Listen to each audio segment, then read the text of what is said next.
Maybe other folks enjoy this as well, but Lori and I look for wildlife while we travel in these remote areas, and each and every day we reset the count to 0. Little did we know that we would set a high score on our critter counter contest as we motored from Dawson Creek to Watson Lake.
As we moved across the United States, we were assaulted by the smoke from the fires in British Columbia. As much as that smoke affected our good time, blocking from view the sights that we had longed to see, that we had spent months planning for, it was never far from our minds that we were not on fire and that it would soon be traveling through burnt country, and how fortunate we were that our state wasn't on fire. Now in British Columbia, the devastation from those fires was evident on both sides of the highway for miles and miles. Black, charred forest stretched into the horizon, and we couldn't help but feel empathy, great empathy for the folks who lived there, and a deep sense of quiet sadness as we passed through the burned landscape.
tried to come up here a week ago, they wouldn't let us in.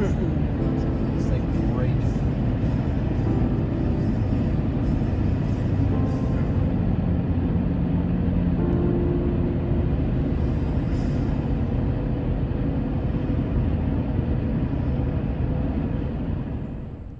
As we left the charred ground of the forest fires behind us and headed toward the Yukon Territory, our attention turned back to our critter counter, looking down the road for the almost ever-present buffalo, hoping for an elusive black bear or two, counting every sighting as a blessing.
said it turned to gravel, but oh man, it really does turn to gravel.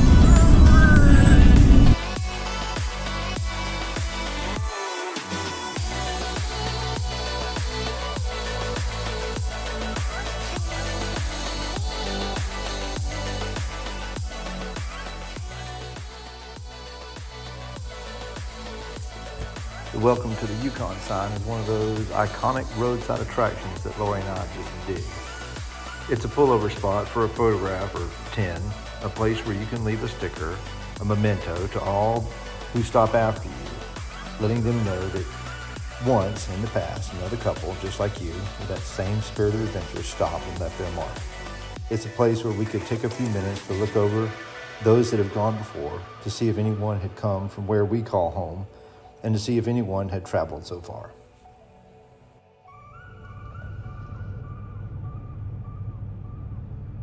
Okay, go ahead.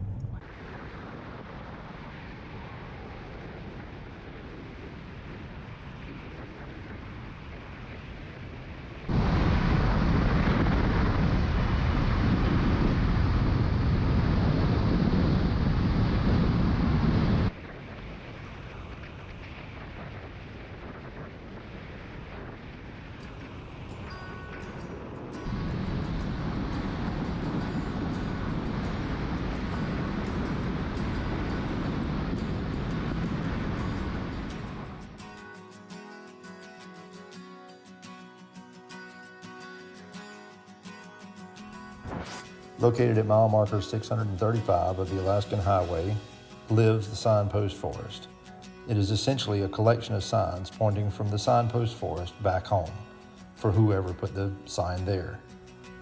Whether it's a hand-carved wooden sign or a metal street sign stolen from some vacant post now, or a license plate, they've all served as a token paying homage to where you're from. There must be close to 90,000 signs in the forest by now, with more being added every day. While looking over the signs, we spot many from our home states and notice one that says Mother-Daughter Road Trip Made 2023, and think how odd that we're right behind this mother-daughter duo, and then looking at another sign that says 1956. There's something timeless about the place. Signs pointing home, placed there by people traveling by choice, linking us all together in Watson Lake, like the center of some giant web.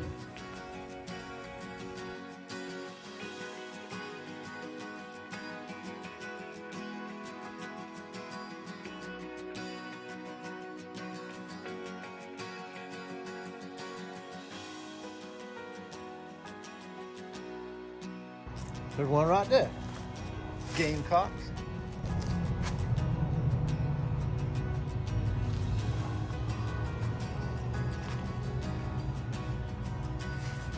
Boy, this is unbelievable. It's huge.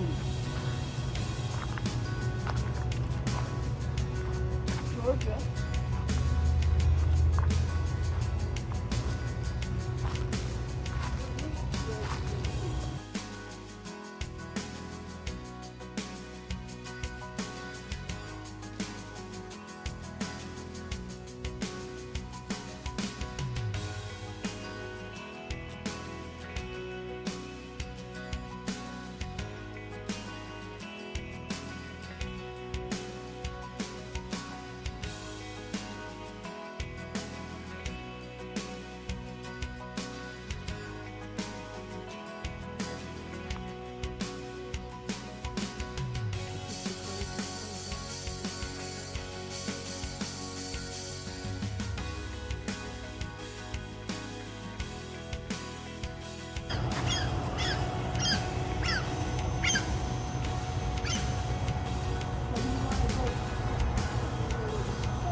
This whole thing started when a young private was injured serving in the Army Corps of Engineers during the construction of the Alaskan Highway.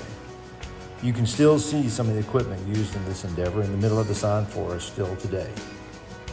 In 1942, the private was Carl K. Lindley of Company D, 341st, was injured and given light duty in an aid station near mile marker 635, now Watson Lake. He was assigned the task of repairing and erecting directional signposts, and feeling a little longing for home, put one up of his own accord, which read Danielle, Illinois, 2,835 miles. The original sign for Danielle, Illinois is long gone, but in 1992 was replaced, along with a time capsule to be opened 50 years later in 2042. So keep that in mind as you plan your Alaskan adventure. On a side note, while camping at the Watson Lake Campground that evening, we happened to meet that mother-daughter duo from the sign we spotted out on their road trip. As it turns out, we weren't that far behind them after all.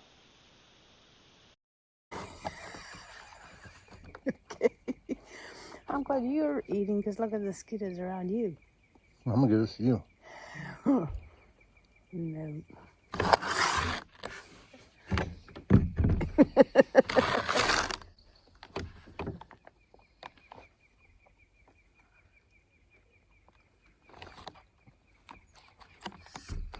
We've been on the road for This is a Friday. week.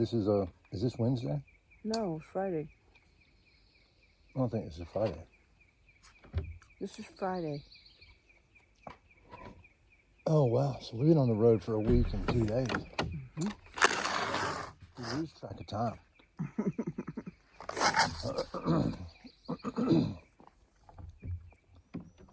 What do you think so far? So far, it's good. It's been a good trip. It's been a busy trip. Lots to see. A lot of stops to see things that are going on. But it's a good trip. These are delicious. Breakfast skillet. Mosquitoes are not delicious, No, but this is the first time we've had mosquitoes. and the whole trip, yeah. We're in the Yukon Territory now.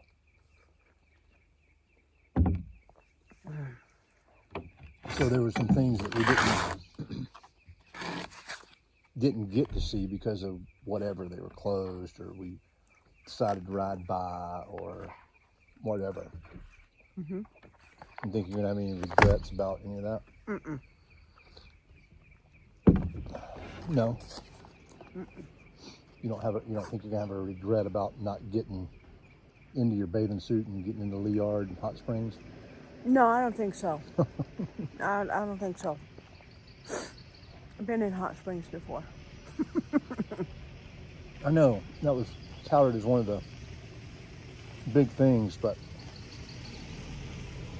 we just skipped it. It's not our thing. It's not our. Mm-mm.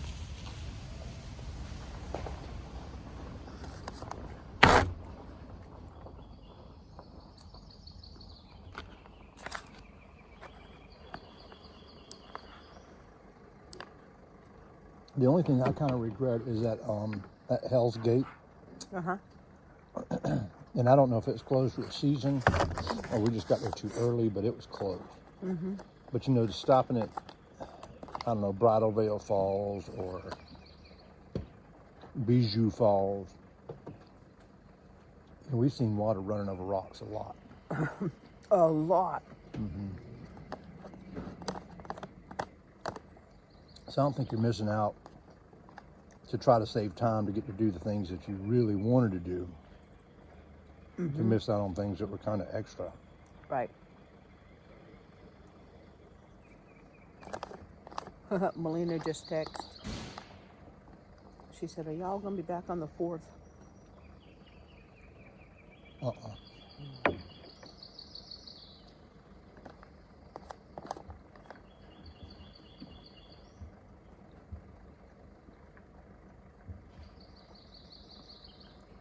not back until Maybe the 15th.